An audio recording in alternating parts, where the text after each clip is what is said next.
My name is Ellen Gruber.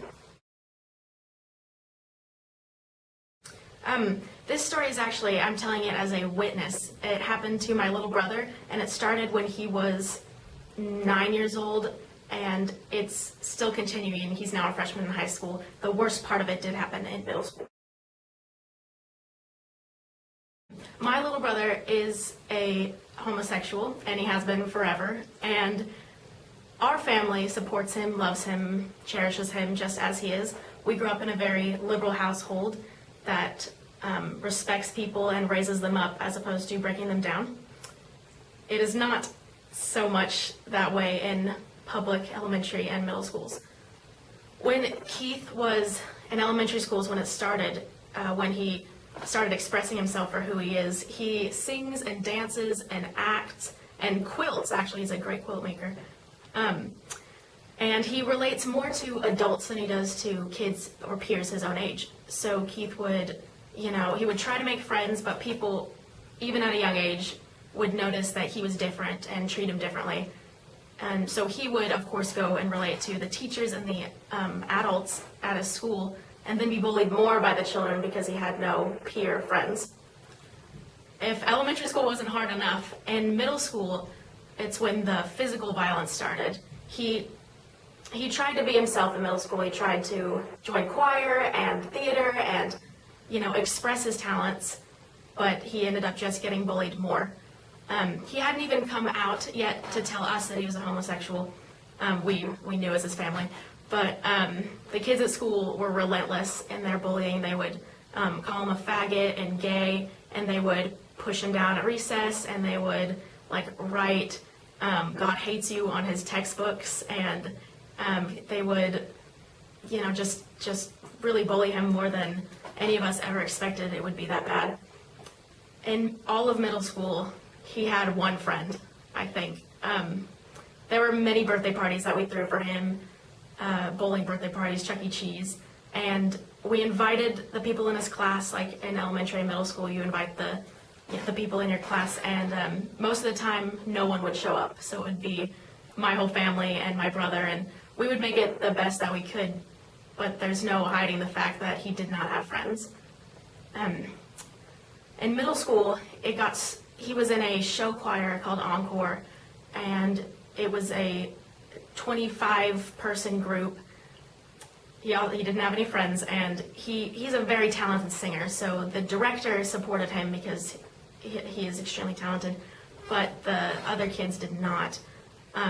They kept bullying him, and he couldn't take it anymore. He would come home from school crying, and we would give him these tips. We were 4 years apart, so he would come home from school, and he would run upstairs and lock him in his room. And so I would go upstairs, and I try to go in friendly, hi Keith, what's going on, how was school? And he would be bawling into his pillow and saying, I went and talked to a girl today because I know she likes this play that I like, or the song that I like. And I say, okay, well that's awesome. Are you making more friends? And he said, no, she kicked me in the leg and told me that I was a faggot, and so then he wouldn't have any people to talk to. There's a fine line when telling a person teaching them to be themselves, but also how you protect your child from being bullied. Because he is gay, you want him to be able to express himself the way he is, but if he does this and gets bullied, where is the line to tell him how he's supposed to live his life? In 6th grade, he actually transferred schools because the bullying was so bad. He thought starting over somewhere new might be better. So he moved schools, and he was there for a total of 6 weeks. He made no friends and was bullied maybe even more at that school. So new beginnings for him were not something he knew about. He didn't know he could be treated any other way. This just buried him even more.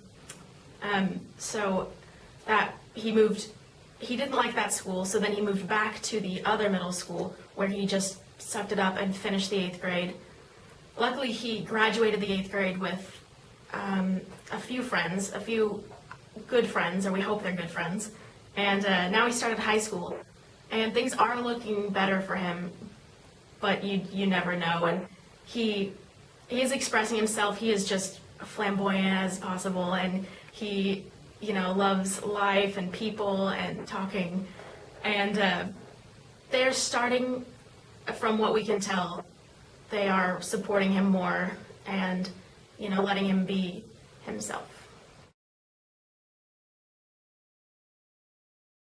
I think the hardest part for my parents was telling him that, we love you, we support you as your family, but you can't do some of these things at school. Like you can't be as loud, you can't dress this way at school, you can't talk this way because you will be bullied.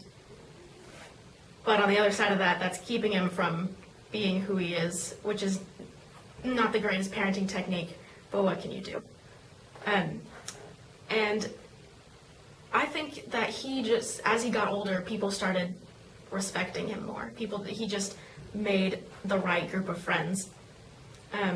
We told him to keep his head high, which he did. I don't know how he did it, but he kept his head as high as he could for his circumstances and made it out the other side.